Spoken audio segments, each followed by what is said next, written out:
மக்களே, welcome to our channel the night watchman connoisseurs. So இப்போது World Cup T20 ஆரம்பிக்க போகுது. ஸோ ஒரு பயங்கரமான ஒரு கான்டெஸ்ட்டாக இருக்கும். ரன் ஃபீஸ்ட் இந்தியாவில் நடக்க போகுது. So India and Sri Lanka. So most of the matches will be in India and சில மேட்சஸ் வந்து ஸ்ரீலங்காவில் நடக்கும்.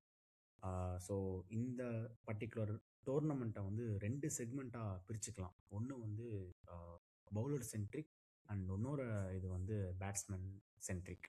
So bowlers, who are all the key bowlers based on ground dimensions, pitch condition and டீமோட composition இதை base பண்ணி so எந்த bowler வந்து அவங்களோட நேஷ்னல் டீமுக்கு வந்து ஒரு அசட்டாக இருப்பாங்க, ஒரு கேம் சேஞ்சராக இருப்பாங்கங்கிறத பற்றின ஒரு டிஸ்கஷன் தான். ஜஸ்ட் ஒரு டீம் ரிவ்யூ மாதிரி இல்லாமல் பேட்ஸ்மேன் அண்ட் பவுலர் ரிவ்யூ மாதிரி 2 இதுவாக பண்ணலான்னு பார்த்தோம். ஸோ ஃபர்ஸ்ட் பவுலிங்கோட இதில் வந்து நம்ம இந்தியா எடுத்துக்கலாம். ஸோ மேடி, உன்னோட தாட் சொல்லு. இந்தியா வந்து எல்லாத்துக்குமே தெரியும், பயங்கர power house both with bat and ball. So உன்னோட தாட் சொல்லு. ஓகே, அதான் batsman venue matches, bowlers venue சாம்பியன்ஷிப்னு சொல்லுவாங்க. ஸோ பிள்ளையார் சொல்லி போட்டு பவுலர்ஸ்ல நம்ம ஆரம்பிக்கிறோம். அதான் நீ சொன்ன அதே கான்செப்ட் தான். நிறைய பவுலர்ஸ் இருக்கலாம், பட் மேஜரா இந்த பவுலர்ஸோட கண்ட்ரிபியூஷன்ஸ்னால டீமோட மொராலே வந்து அப் ஆகும் அப்படின்ற மாதிரி நம்ம வந்து பிக் பண்ணிருக்கோம். ஸோ நீங்களும் உங்க கமெண்ட்ஸ்ல வந்து மென்ஷன் பண்ணலாம், இந்த பவுலர்ஸ் நீங்க மிஸ் பண்ணிட்டீங்க, இவர் எக்ஸ்பெக்டா இருப்பாங்கன்னு சொல்லிட்டு. ஸோ இது வந்து எல்லாமே எங்க பர்சனல் ஒப்பீனியன், அது வந்து டிஸ்கிளைமரா போட்டுக்கிட்டோம். அண்ட் எங்க 2 பேரோட ஒப்பீனியன், நாங்க பிலீவ் பண்றது. ஸோ நம்ம இந்தியால இருந்தே ஆரம்பிக்கிறோம்னா, எனக்கு வந்து ஃபர்ஸ்ட் வந்து பும்ராடா. ஐ மீன் எந்த டீமா இருந்தாலும் பும்ரா ஒரு மாதிரி ஒரு பிளேயர் வேணும்னு சொல்லி ஆசைப்படுவாங்க. அண்ட் பீயிங் பும்ரா அப்படி வந்து அதுவும் அவரும் மனுஷன்றது அப்பப்போ ரன் அவரை கொடுக்குறப்பதான் தெரிஞ்சது. ஏன்னா லாஸ்ட் T20 அவர் ரன் கொடுத்தாரு, அப்போ வந்து இது இருந்து. மற்றபடி வந்து நெக்ஸ்ட் வந்து கோ ஃபார் வருண் சக்கரவர்த்தி. பும்ராவோட அந்த டெத் பவுலர்ஸ் வந்து அவங்க இப்போ வேற மாதிரி யூஸ் பண்ண ஆரம்பிச்சிட்டாங்க. ஏன்னா 10th ஓவருக்கு அப்புறமா தான் அவர் வந்து என்ட்ரி பாயிண்ட் கொண்டு வராங்க. பட் பவர் பிளேயர் வந்து ஹர்ஷிப் சிங் தான் இருப்பாரு, அது டெஃபினட்டா இட் வில் பி தேர். அதுக்கப்புறம் வந்து அண்ட் அவரோட அந்த யாக்கஸ், நெய்லிங் யாக்கஸ் எல்லாமே வந்து இப்ப இருக்க வென்யூஸ் எல்லாமே பயங்கரமா இருக்கும். எஸ்பெஷலி உனக்கு இது ஆகட்டும், அகமதாபாத் ஆகட்டும், மும்பை ஆகட்டும், அதுக்கப்புறம் வந்து கொல்கத்தா, எல்லாமே வந்து நமக்கு கொஞ்சம் ஸ்டாண்டர்ட் பிச்சர்ஸ், பெருசா வந்து அந்த டைமென்ஷனை பிலீவ் பண்ணி இருக்க போறது இல்ல. அது ஒண்ணு. அப்புறம் வருண் சக்கரவர்த்தி, he'll be the X factor and he'll be the greatest player அப்படின்னு எனக்கு தோணுது, எஸ்பெஷலி இந்த T20 பொறுத்த வரைக்கும். ஏன்னா லாஸ்ட் T20 ஆடல, அதுக்கப்புறமா தான் அவர் இந்த கேம் ரிவைவ் பண்ணி ஆடி இருக்காரு. ஸோ வருண் சக்கரவர்த்தி ஃபார் த செகண்ட். நம்பர் 3 வந்து எனக்கு வந்து நிறைய யோசிச்சேன். எனக்கு நான் ஹர்ஷ்தீப் சிங்கா இல்ல குல்தீப் யாதவ் போலாமா இல்ல ஹர்திக் பாண்டியா போலாமான்னு யோசிச்சேன். எனக்கு என்னமோ தோணுது I am going for Hardik Pandya. Hardik Pandya வந்து பவர் பிளேல கண்டிப்பா is going to throne. Harshdeep Singh வந்து ஹிட் ஆர் மிஸ் தான். நான் அகைன் அவரோட இதை வந்து நான் மென்ஷன் பண்ண, பட் அவரை வந்து அதிகமா அடிக்கவும் வாய்ப்பு இருக்கு, விக்கெட் விடவும் வாய்ப்பு இருக்கு. ஸோ ஹர்திக் பாண்டியோட பவுலிங் வந்து ஒரு இம்பாக்ட் கிரியேட் பண்ணும். ஏன்னா பும்ரா இல்லாம he is going to lead the pace attack in opening along with Harshdeep. ஏன்னா அவர் வந்து 10th அப்புறம் போறதுனால இட் பி டிஃபிகல்ட். அதனால தான். ஓகே, சூப்பர்ரா. ஸோ இந்தியா வந்து பெருசாக பேசுறதுக்கு எதுவுமே இல்லை, எல்லாருமே மேட்ச் வின்னர்ஸ் தான் என்ன கேட்டால். ஆனால் அதில் எனக்கு ஸ்பெசிஃபிக்காக நீ பின் பாயிண்ட் பண்ணி சொன்னது வந்து ஹர்திக் பாண்டியா. ஸோ ஹர்திக் பாண்டியா நான் ரொம்ப ஹையாக ரேட் பண்ணுவேன். எல்லா ஃபேஸ்லேயும் போலிங் போடுவார், எல்லாமே பண்ணுவார் அவர். So Hardik Pandya we can root him. So second team வந்து ஆஸ்திரேலியா. ஸோ இந்தியா எப்படின்னா ஆஸ்திரேலியா வந்து அந்த பக்கம். ஸோ அவனுங்க தான் ஃபைனல் வருவானுங்கன்னு நினைக்கிறேன், based on current paper form and எல்லாமே பார்த்தா. பாகிஸ்தான் கிட்ட 3-0 உத வாங்கியிருக்கானுங்க, பட் ஸ்டில் வந்து இந்தியா கிரவுண்டில் வந்து நல்லா ஆடிடுவானுங்க.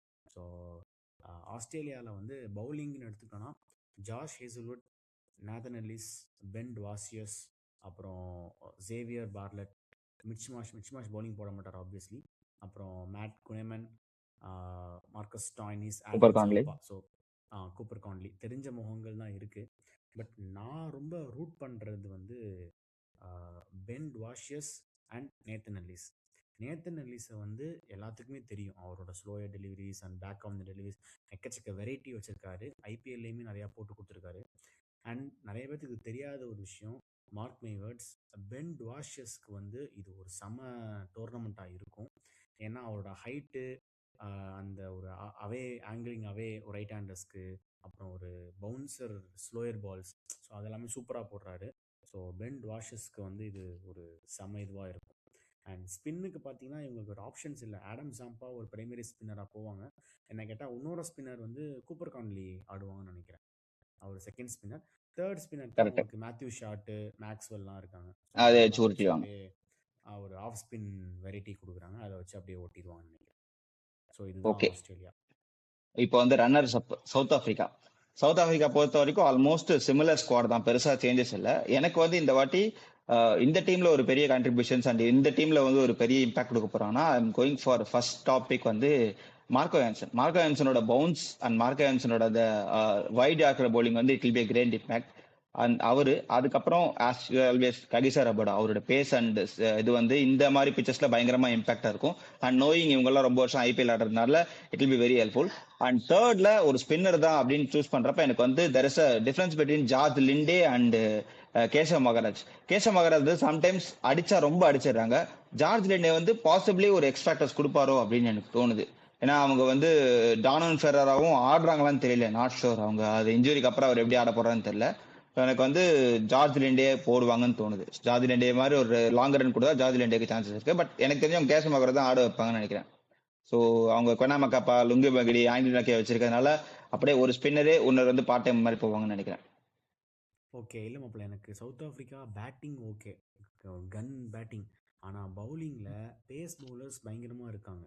திரும்ப திரும்ப அவங்க ஒரு மாதிரி இந்த ஆல்ரவுண்டர்ஸ்ன்னு போயிட்டு இருக்காங்க. எப்படின்னா இந்த வியான் முல்டர், அப்புறம் கார்பின் பாஷ், மார்க்கோ யான்சன், இந்த மாதிரி டபுள் டியூட்டி பிளேயராகவே பார்த்துட்டு இருக்காங்க. அண்ட் அவங்க ஸ்பின்னுக்கு வந்து அவங்க இம்பார்ட்டன்ஸே கொடுக்குற மாதிரி தெரியல. அவங்க ஸ்பின்னர்ஸ் பார்த்தீங்கன்னா கேஷவ் மகாராஜ் மட்டும்தான் இருக்காரு. அண்ட் நீ சொல்ற ஜார்ஜ் லிண்டே, அவங்க எல்லாருமே கண்டெய்னிங் பவுலர்ஸ். ஒரு மாதிரி கரெக்ட். ஸ்பின் பிச்சில் சம்சி வந்து இருந்தாரு, இப்ப இல்ல. ஸ்பின் ஆஃபர் பண்ணால் மட்டும்தான் இவங்களால ஏதாவது பண்ண முடியும். அது இல்லாமல் இந்தியாவில் கண்டிப்பாக டியூவராக வரப்போகுது, சம்மர் ஆரம்பிக்க போகிற டைமு. ஸோ அட்லீஸ்ட் ஒரு ஃபிங்கர் ஸ்பின்னர் இவங்க வச்சுருக்கணும். இவங்க டெவலப்பும் பண்ணுற மாதிரி எனக்கு தெரியல. கரண்ட்டாக சம்ஷி இருந்தார், அவர் நிலைமை என்னன்னு எனக்கு தெரியல. இல்ல அப்புறம் அங்க செனோன் கொஞ்சம் ஸ்பின் முத்துசாமி. ஸ்கார்சிட்டி தான். ஆமாம், எல்லாருமே உனக்கு ஃபிங்கர் பவுலர்ஸ் தான், ஃபிங்கர் ஸ்பின்னர்ஸ் தான் எல்லாருமே உனக்கு. ஸோ முத்துசாமி, அப்புறம் அந்த கிரிகோரின்னு ஒருத்தர் இருந்தார். அதுக்கப்புறம் நம்ம இந்தியா கூட ஒரு ஹார்மர், சைமன் ஹார்மர், அவரும் நல்ல ஸ்பின்னர். ஆனால் எல்லாருமே ஃபிங்கர் ஸ்பின்னர்ஸ். சவுத் ஆப்பிரிக்கால ட்ரெடிஷ்னலா உனக்கு ஸ்பின்னர்ஸ் வந்து நம்ம டாப் ஆஃப் த மைண்ட்ல உனக்கு யாரும் இருக்க மாட்டாங்க. சவுத் ஆப்பிரிக்கான்னு எடுத்தான்னா அதான் ஒரு எக்ஸெப்ஷன். அந்த அந்த எக்ஸ்பிரஸ் மட்டும் தான் ஓடி இருக்கு. ஓகேவா, உனக்கு வேற எந்த எக்ஸ்பிரஸும் வந்து ஓடுனது கிடையாது. அவரும் வந்து புரியுது. கரெக்ட். அந்த டீம் இன்னும் டெவலப் பண்ணல. இப்போ இருக்க ஜென்ரேஷன் வந்து உனக்கு லெக் ஸ்பின் தான் உனக்கு வந்து ஒரு மிடில் ஓவர்ல விக்கெட் எடுக்கணும். நேற்று சாண்டர்லாம் பார்த்தியா போலன்னு பொழந்தாங்க. அதே மாதிரி இந்தியாவும் மகாராஜா வந்து ஈஸியாக அடிப்பாங்க, மகாராஜ் லிண்டே எல்லாம். ஒரு ஸ்பின்னர் இருக்கும்போது ஒரு ஆப்ஷன்ஸ் கிடைக்கும். ஒரு கரெக்ட். இவங்க ஏன் சம்சி எடுக்கலன்னு தெரியல. மேசிபிளி எத்தனை வாட்டி சான்ஸ் கொடுக்குறதுன்னு சொல்லி விட்டுட்டாங்களே. அதான் நீ சொல்றாரே தான், எனக்கு அந்த பவுலர்ஸ் கொடுக்குற 4 ஓவருக்கு பேட்டர் ரன் அடிச்சா போதுன்னு இருக்காங்க. அது சம்டைம்ஸ் உனக்கு ஸ்ரீலங்கா மாதிரி பிச்சர்ஸ்ல அவங்க போய் ஆடுறப்ப அது அவங்களுக்கு அஃபெக்ட் பண்ணும் டெஃபினட்டா. ஐயோ ஒரு நல்ல ஸ்பின்னர் இல்லாம போயிடுச்சுன்னு சொல்லிட்டு டெஃபினட்டா தே வில் ஃபீல். ஏன்னா அவங்க பெருசா அவனுக்கு சொல்ற மாதிரி ஸ்பின்னர் எடுக்கல. திருப்பி இவரை தான் வந்து போட சொல்லுவாங்க பவுலர் போயிட்டு. டேவிட் மில்லர் தான் bowling போடாம இருக்காரு, அவரையும் போட சொல்றாங்க போல. ஏடன் மார்க்ரம் போடுறேன்னு உட்காந்து பாரு. ஆமா. ஸோ அதுதான் சவுத் ஆப்பிரிக்கா. ஓகேடா, இப்போ நியூசிலாந்து பக்கம் வரலாம். ஸோ நியூசிலாந்து ஃப்ரெஷ்ஷா அடி வாங்கிட்டு வந்திருக்காங்க, முடிச்சுட்டு போறாங்க. ஸோ அவங்களுமே அதே மாதிரி தான். இன்னும் அவங்க வந்து அந்த இஷோதி வந்து நல்லா ஞாபகம் இருக்கு. 2016 இந்தியா கூட நாக்பூரில் இஷோதி மாதிரி போட்டு நிறைய விக்கெட் எடுத்து கொடுப்பாரு. அதுலேருந்து 10 வருஷம் ஆயிடுச்சு, இன்னும் இஷோதி தான் இருக்காரு. வேற லெக் ஸ்பின்னர்ஸ் அவங்களுமே கண்டுபிடிக்கிற மாதிரி தெரியல. இப்போ யாரோ ஆதித்யான்னு ஒரு தமிழ் இந்தியன் ஆரிஜின் ஒரு லெக் ஸ்பின்னர் வந்திருக்காரு. பட் அவருக்குமே கேம் டைம்லாம் இல்லை பெருசா. அவர் ஒருத்தர் தான் இருக்காரு ஒரு 11ல். ஸோ அப்படி பார்த்தீங்கன்னாலுமே ரச்சின் ரவீந்திரா, அப்புறம் போட மாட்டாரா நம்பாத இல்லை, அதே தான். அதே இது மைக்கேல் பிரேசோல் இருக்காரு. ஸோ அவங்களுக்குமே அதே அந்த ஒரு ரிஸ்பின் ஆப்ஷன் இல்லை. அந்த ரிஸ்பின் ஆப்ஷன் இல்லாத இசோதியவே திரும்ப திரும்ப ஆடிக்கிட்டு இருக்கிற மாதிரி எனக்கு ஒரு ஃபீலாக இருக்கு. ஆஸ்திரேலியாவும் அதே தப்பு தான். இப்போ ஆடம் ஜாம்பா வச்சுக்கிட்டு திரும்ப திரும்ப ஆடம் ஜாம்பாவே ஆடிக்கிட்டு இருக்காங்க. ஆடம் ஜாம்பா பேக்கப் பத்தின பவுலரே கிடையாது. கூப்பர் காண்டி டெவலப் பண்ணிட்டு இருக்காங்க. ஆஸ்திரேலியா டெவலப் பண்றதுல கொஞ்சம் ஓரளவுக்கு ஆகுது.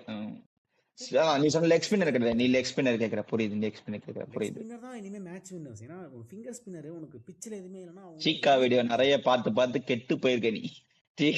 எப்ப பார்த்தாலும் leg spinner is match winner சொல்லிட்டு இருக்க. ஃபிங்கர் ஸ்பின்னருக்கு அடிச்சிடுறாங்க மாப்ள. ஃபிங்கர் ஸ்பின்னர் பாவம்டா. இல்லடா, ஃபிங்கர் ஸ்பின்னர்ஸ்க்கு உனக்கு வெரைட்டியே கிரியேட் பண்ண முடியாது. இப்போ கரெக்ட். ஸ்பின்னர்லாம் இப்போ ரவீந்திர அடிச்சிடுறாங்க. ஜடேஜா ஏன்னா அந்த கூகுளி லெக் ஸ்பின் அந்த ஒரு ம், டேண்டம் கிரியேட் பண்றாருல, கன்ஃபியூஷன் கிரியேட் புரியுது. பண்றாருல தான் அவரை விக்கெட் எடுக்க முடியுது. ஃபிங்கர்ஸ் ரவீந்திர ஜடேஜா பாரு, நல்ல பவுலர் தான், ஆனா எஃபெக்டிவ் கிடையாது. சக் சக் சக்னு ஓவரை போட்டு தள்ள தான் முடியுமே தவிர அந்த ஒரு எக்ஸ் ஃபேக்டரை கிரியேட் பண்ண முடியாது. T20 புரியுது. All about wicket experience. Taking. நீ போட்டு தள்ள முடியாது. ஆமா. ஸோ அதே மாதிரி தான் இப்போ அவங்க இதுலேயுமே பார்த்தீங்கன்னா ஃபாஸ்ட் bowling ஸ்ட்ராங்காக இருக்குது. ஜேக்கப் டஃபி பயங்கர நல்ல இம்ப்ரெசிவாகவே இருந்தார். அதுக்கப்புறம் லோக்கி ஃபெர்குசன் என்றைக்குமே அவர் வந்து ஒரு பயங்கர பேஸ். கைல் ஜேமிசன், இன்ஜுரி ஆகி இவங்க போயிடுவாரு. பவுலர்ஸே நல்ல பவுலர்ஸ் தான். ஆமாம். ஸ்பின்னர்ஸ் மட்டும் இஷோதி சாண்டன் வச்சு திரும்ப திரும்ப ஓட்டுற மாதிரி தான் இருக்குது அவங்களுக்கு, வேறு வழி கிடையாது. பார்ப்போம், அவங்களுக்கு ஒரு மாதிரி ஹிட் ஆர் மிஸ் மாதிரி தான். ஓகே, நான் அடுத்து போயிடுறேன். நீ இதால 3 பேர் யாரு? எல்லாரையும் சொல்லிட்ட, ரிவ்யூ சொல்லிட்டா, யார் அசெட்டா இருப்பாங்கன்னு சொல்லவே இல்லையே. சரி, ஓகே. லாக்கி ஃபெர்குசன், அப்புறம் ம், மிட் சாண்ட்னருக்கே போகிறேன். இஷ்டோதிலாம் எனக்கு வேண்டாம், சாண்ட்னரே போகிறேன். அதுக்கப்புறம் இன்னொரு ஆப்ஷன் வந்து ஜேக்கப் டஃபி. ஓகே. அப்ப அடுத்து நானு ஒரு காலத்துல T20 சாம்பியன்ஸ் 2022 இங்கிலாந்து வந்து இப்ப நீ சொன்னதே எனக்கு ரிப்பீட் பண்ற மாதிரி இருக்கும். என்னடா அப்படியே காப்பி பேஸ்ட் பண்ற மாதிரி இருக்குன்னு சொல்லாத, இங்கேயும் அதே பழைய கோஷ்டி தான். ஆதில் ரஷீத். ஆதில் ரஷீத். ஆதில் ரஷீத் எப்பவுமே ஸ்பின்னர் வேணுமா, ஆதில் ரஷீத். நல்ல இந்தியாவில் ஆடணுமா, ஆதில் ரஷீத் அப்படின்ற மாதிரி ஒரு ஆதில் ரஷீத் வச்சிருக்காங்க. ரேஹான் அகமத் தான் அவங்க எடுத்திருக்காங்க பேக்கப்பா. ரேஹான் அகமத் வந்து IL T20 பார்த்தோன்னா பேட்டர் ஆனாரு, டாப் ஆர்டர்ல ஆனாரு. ஆனா அவருக்கு எங்க ஸ்பின்னிங்க்கு சான்ஸ் கொடுத்தாங்கன்னு தெரியல. இப்ப என்ன பண்ணுவாங்க, வேர்ல்ட் கப் மாதிரி பிரீமியம் கேம்ல வந்து நம்ம வந்து ஆதில் ரஷீத் தான் ஆடணும், அவரை ட்ரை பண்ண வேணாம்னு சொல்லுவாங்க. இன்னும் அடுத்த வேர்ல்ட் கப் வந்தாலுமே ஆதில் ரஷீத் தான் ஆடுவாரு, இப்பவே சொல்றேன். அதனால ரிட்டையர் ஆகிருக்கும். அவங்களுக்கும் வந்து ஆதில் ரஷீத் தான் will be the primary. அவரோட ஸ்பின் வந்து கண்டிப்பா ஹெல்ப்ஃபுல்லா இருக்கும். ஏன்னா அவர் நின்று போடுறதாகட்டும், பால் கொஞ்சம் நின்று வரும். பாசிபிளி வந்து நான் அகைன் மென்ஷன் பண்றேன், IPL மாதிரி பிக்சர்ஸ் இல்லாம இருந்தாதான் இந்த மாதிரி பேட்டர்ஸ் பவுலர்ஸ்க்கு ஃபேர் கேமா இருக்கும். ஸோ ஆதில் ரஷீத் வந்து ஒரு பெரிய எக்ஸ்பெக்ட் கொடுப்பாங்க. இப்ப சாம் கரன் கொஞ்சம் பெட்டரா போட்டுட்டு இருக்காரு. பட் இருந்தாலும் அந்த பூக்கரன்ற ஃபேக்டர் வந்து எல்லா மேட்சுமே ஒர்க் ஆகுது. ஏதாவது ஒரு 2 மேட்ச் ஒர்க் ஆகும், பட் பெரிய இம்பாக்ட் கிரியேட் பண்ணி விடணும்னா கிடையாது. அண்ட் ஆர்ச்சர், ஏன்னா என்னோட டாப் 3 வந்து இதுதான்: Jofra Archer, Adil Rashid, possibly Sam Curran. ஏன்னா ஒரு 2 மேட்ச் வந்து கொஞ்சம் நல்லா போட முடியும். கொஞ்சம் இந்த ஸ்லோ டெலிவரிஸை கொலம்போ, அதுக்கப்புறம் இங்க இருக்க சென்னை மாதிரி பிச்சஸ்ல இன்கேஸ் சூப்பர் 8 போற பட்சத்துல ஒரு கேம் ஆட போறோம்னு நினைக்கிறேன் எனக்கு தெரிஞ்சு இங்கிலாந்து அங்க, based on the conditions combinations. So Sam கரனுக்கு கொஞ்சம் ஒர்க் ஆகும்னு தோணுது. மோரோவர் அவரு கொஞ்சம் பேட்டிங் கொஞ்சம் நல்லா ஆடுறாரு நம்பர் 4 நம்பர் 5ல. ஸோ இவங்க தான் இங்கிலாந்து. கடைசியா வந்துருவாங்கன்னு நினைக்கிறடா. இப்ப மறுபடியும் வந்து பஞ்சாயத்து போயிட்டு இருக்கு, ஒழுங்கா இந்தியா கூட ஆடுறியா இல்லைன்னா வந்து மொத்தமா நீ இங்க பாகிஸ்தானுக்கு இருந்தா நீ வந்து பிளாய்லெட் சீரியஸ் ஆட முடியாது, PSLக்கு நெகோசியேஷன்ஸ் கிடையாது, மொத்தத்துல நீ கிரிக்கெட் ஆடவே முடியாது அப்படின்னு சொல்லி ICC வந்து திருப்பி ரிவர்ட் பண்ணிருக்காங்கன்னு நினைக்கிறேன். அதுதான் இப்போ லேட்டஸ்ட் நியூஸ். அபிஷியல் என்ன தெரியல, பட் அப்படிதான் பேசிட்டு இருக்காங்க. அவங்கள பத்தி பேசு. நம்ம பாகிஸ்தான் சப்போர்ட் பண்றோம்னு சொல்லிட்டு இருக்காங்களா, அவங்க கிட்டயும் சொல்லிட்டு ஏதாவது. இல்லை இல்லை, பாகிஸ்தான் சப்போர்ட்டர்ஸ் இல்லைடா, நம்ம வந்து ஒரு ஸ்போர்ட்ஸ் சப்போர்ட்டர், அவ்வளோதான். இப்போது வேறு ஏதாவது ஒரு கண்ட்ரியே இப்போ நம்ம அந்த மாதிரி பண்ணாலுமே, இப்போ நம்ம வந்து வேற ஒரு கண்ட்ரிக்கு இப்போ இது பண்ணாலுமே ஸ்போர்ட்ஸுக்குள்ளே அதை கொண்டு வரக்கூடாது, அவ்வளோதான். அப்படி பார்த்தா இங்கிலாந்து வந்து இப்போ நமக்கு எல்லா கண்ட்ரீஸ்க்குமே எல்லாருக்குமே பகையாக தான் இருக்கும். இங்கிலாந்துக்கும் ஆஸ்திரேலியாவுக்கும் பகையாக தான் இருக்குது, நம்மளுக்கும் பாகிஸ்தானுக்கும் பகையாக தான் இருக்குது. நமக்கு இங்கிலாந்துக்குள்ள இல்லாத பகையா, நம்மளை வந்து இத்தனை வருஷம் அடிமை ஆட்சி பண்ணாங்கன்னா அதுவுமே பகையாக தான் இருக்குது. அதுதான். ஆஸ்திரேலியா கூடவும் எனிமிட்டி தான். எல்லாருக்கும் எனிமிட்டிங்கிறது ஒரு காமன் பொலிட்டிக்கல் லெவலில் பார்த்தீங்கன்னா எனிமிட்டி கண்டிப்பாக இருக்கும். பட் ஸ்போர்ட்ஸுக்குள்ளே எனிமிட்டியை கொண்டு வரக்கூடாது. ஸோ இவன் வந்தால் நான் வரமாட்டேன், இங்கே வந்து நான் விளையாட மாட்டேன். பாகிஸ்தான் கூட அங்கே போய் ஆட முடியாதுங்கிறது என்னன்னா, அங்கே செக்யூரிட்டி கன்சர்ன்ஸ் இருக்குது. அங்கே கிரிக்கெட் பிளேயர்ஸ் போன அந்த பஸ்ஸை இது பண்ணாங்க, பாம் பிளாஸ்ட் இருந்தது. அந்த மாதிரி நடந்தால் கண்டிப்பாக அதை வந்து நம்ம சப்போர்ட்டே பண்ண முடியாது. அதனால பாகிஸ்தானில் போய் ஆடுறது கிடையாது, அது கம்ப்ளீட்டாக அக்ரி. அதுக்கு தான் நம்ம துபாய் வென்யூ, நியூட்ரல் வென்யூ கேட்டால் நியூட்ரல் வென்யூவில் ஒரு டெஸ்ட் மேட்சே கூட ஆடலாம். ஒரு 3 மேட்சஸ் சீரீஸ் பாகிஸ்தான் கூட நியூட்ரல் வென்யூவில் ஆடலாம், இல்லை இங்கிலாந்தில் போய் ஆடலாம், ஆஸ்திரேலியாவில் போய் ஆடலாம், அப்படி கூட ஆடலாம். நான் அவங்க வந்தால் ஆட மாட்டேன், இல்லை அவங்கள பார்த்தா கை கொடுக்க மாட்டேன், அவங்க பார்த்தா சிரிக்க மாட்டேன், இல்லை ஒரு பொலிட்டிக்கலாக நடந்த ஒரு விஷயத்த நான் கிரவுண்டில் வந்து நான் அதை ரெப்ளிகேட் பண்ண போகிறேன், ராக்கெட் மாதிரி பண்ணுறது, இப்படி தீக்குளுத்தி காமிக்கிறது, பாம்பு அடிக்க, இந்த மாதிரி வந்து இதெல்லாம் வந்து ஒரு மாதிரி சைல்டிஷாக இருக்கிற மாதிரி இருக்குது. ஒரு அதான் 2 ஸ்போர்ட்ஸ் பேர் மேலேயும் மிஸ்டேக் இருக்கு. யாராவது ஒருத்தர் வந்து ஸ்டாண்ட் எடுத்துக்கணும். இப்ப இவங்க வந்து இவங்களால எடுக்க முடியல. ஆப்வியஸ்லி இப்ப பிளேயர்ஸ் பெர்ஸ்பெக்டிவ் என்னன்னா, அவங்க சொன்னாதான் எங்களால அவங்க சொல்றதுதான் பண்ண முடியும். ஸோ இந்தியா வந்து ஸ்டார்ட் பண்ணல, இது ஸ்டார்ட் பண்ணது பாகிஸ்தான் தான். அவங்க தான் வந்து அந்த பிளேயர்ஸை சப்போர்ட் பண்ணன்னு சொன்னாங்க. அது முன்னாடி வரைக்கும் இது ஆடுறப்போ, இஃப் யூ ரிமெம்பர், வேர்ல்ட் கப்ல வின் பண்ணதுக்கு அப்புறம் முதல்ல போய் ஹேண்ட் ஷேக் பண்ணது வந்து விராட் கோலி தான். பாபர் அசாம்க்கு இது இருக்கும். நம்ம வந்து ஹாண்டிங் லாஸ் 10 விக்கெட் லாஸ் நினைக்கிறேன் T20ல. அதான் ஃபர்ஸ்ட் வேர்ல்ட் கப் லாஸ் நமக்கு பாகிஸ்தான் கூட. ஸோ அந்த மாதிரி இருந்தவங்க தான். பேட் கொடுக்கறதாகட்டும், தே ஆர் டுகெதர். ஸோ இந்த பாலிடிக்ஸ் வந்து கொண்டு வர வேண்டாம் எங்களோட ஒப்பீனியன். ஸோ நீ பேசிடலாம். இல்லை அதுதான்டா இப்போ திரும்ப திரும்ப நம்ம அட்லீஸ்ட் நம்ம வந்து ஒரு ரோல் மாடலாக இருக்குமே தவிர இது பிளேயர்ஸ் முடிவெடுக்கிறத விட ஐசிசி வந்து இதுக்கு ஒரு ஸ்டாண்ட் எடுக்கணும். ஆனால் அகைன் ஐசிசி வந்து ஒரு இந்தியன் தலைவர் தேஷா இருக்கிறதுனால இது எந்த இல்ல அளவுக்கு எல்லாருமே வந்து கமிட்டி மெம்பர்ஸ் இருப்பாங்க. அது வந்து நம்ம ஸ்டாண்ட் பண்ணிக்கணும். அது வந்து போலிங் தான். ஆனால் அதான் அதை அவங்க புரிஞ்சுக்க அவர் மாட்டேங்கிறாங்க. சொல்கிறது தான் அவர் சொல்கிறது தான் மெயினாக இருக்குங்கிறதுனால ஒரு மாதிரி எல்லாத்துக்குமே இது வந்து இந்தியா பாகிஸ்தான் மட்டும் இல்லாமல் எல்லா கண்ட்ரீஸ்க்கும் பங்களாதேஷும் ஸ்போர்ட்டிங் இது உள்ளே கொண்டு வரக்கூடாது. இப்போ இந்தியாவும் அது மாதிரி பண்ணுறாங்கல்ல. பங்களாதேஷ் நடந்த ஒரு சின்ன ஒரு இதனால முஸ்தாபிசர் உள்ளே ஆடக்கூடாதுங்கிறாங்க. அதையுமே நம்மளால் ஏற்றுக்க முடியாது கண்டிப்பாக. ஆமா, நம்ம அதுக்குமே இது பண்ணல. நம்ம அதுக்குமே மென்ஷன் பண்ணியிருந்தோம். அந்த பர்டிகுலர் எண்ட் ஆஃப் த டே அந்த பிளேயரோ அந்த பர்டிகுலர் போர்ட் ஆஃப் கிரிக்கெட்டோ ஏதாவது அந்த இதில் இன்வால்வ் ஆயிருந்தாங்கன்னா அவங்களுக்கு தக்க ஆக்ஷன் எடுக்கலாமே தவிர பொலிட்டிக்கலாக ஒரு கண்ட்ரி இது பண்ணுறதுனால அந்த பர்டிகுலர் டீமை வந்து நம்ம எதுவுமே இது பண்ணக்கூடாது.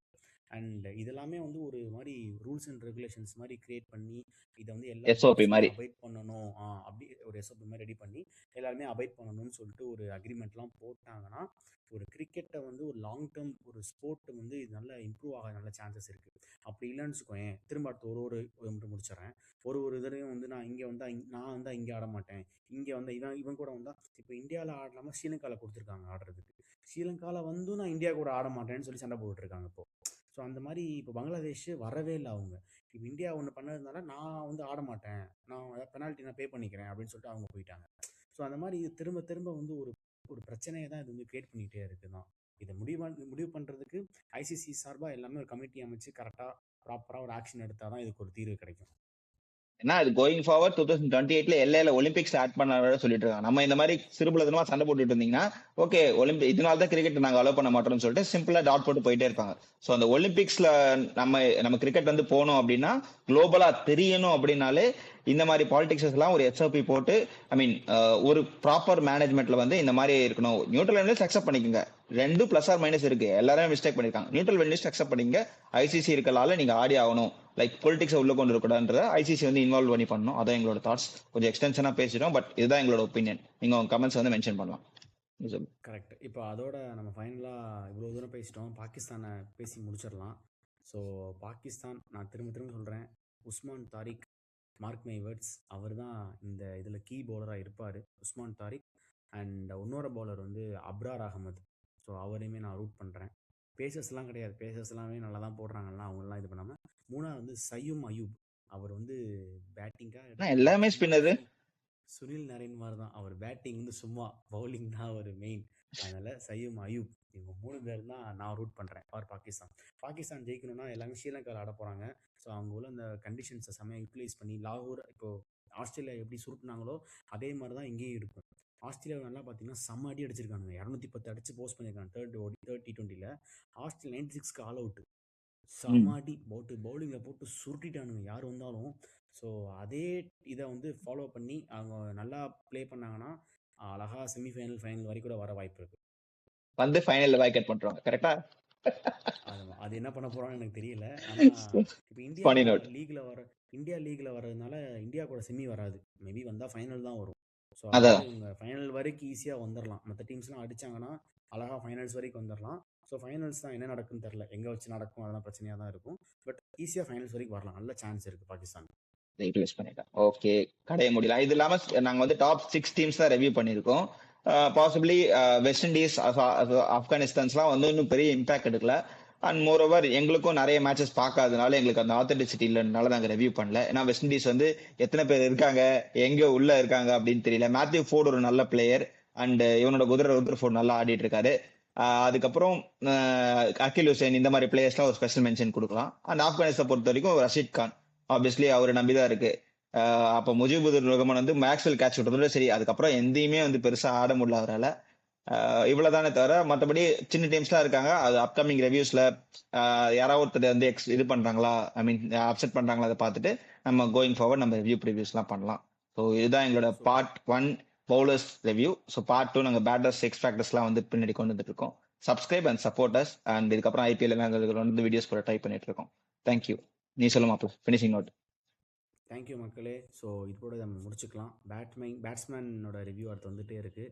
என் தலைவன் ரூதர்ஃபோர்ட் SA20 போட்டு நொறுக்கி அள்ளிட்டான். ஸோ அதோட இதையும் நம்ம டிஸ்கஸ் பண்ணலாம். ஸோ மொத்தத்தையும் அடுத்த இதில் வச்சுக்கலாம். கூட நம்ம சந்திரமௌலி பிரதரும் ஜாயின் பண்ணுறேன்னு இருக்காரு. ஸோ நல்ல ஒரு ஃபன் என்கேஜாக இருக்கும். So let's wait for part 2. Thank you and bye. Bye bye.